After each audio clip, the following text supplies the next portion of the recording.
to one of the Valkyries, Hillary Clinton, boasting about the killing of Gaddafi. It is a tragic situation that we are facing, and it's no laughing matter.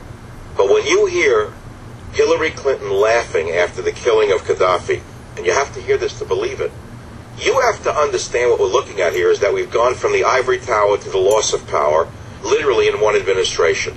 That's right. Write it down, steal it, and make it into a bumper sticker. I wrote it 5 minutes ago. From the ivory tower to the loss of power in one administration. You have 3 women being called the Valkyries because of their bloodthirstiness and the chooser of the slain. If you look into Norse mythology, you'll understand what the Valkyrie means, from Old Norse Valkyria, meaning chooser of the slain.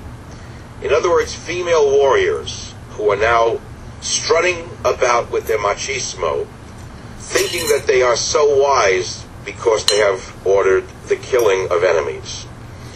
Do they understand the unintended consequences of their position? Do they have any idea, Hillary Clinton and Samantha Powers and Valerie Jarrett and Susan Rice, do they have any idea what their leftist insanity has wrought? I don't think so. I believe they are surrounded by yes women to the extent that they don't even understand what they have created here. In the ivory tower, occupied by the academics in his administration, real men are not welcome. So it has fallen to 3 women, Secretary of State Hillary Clinton, Ambassador to the UN, Susan Rice, and leftist policy wonk Samantha Power, by the way, married to Cass Sunstein, to actually decide that we should go to war against Libya.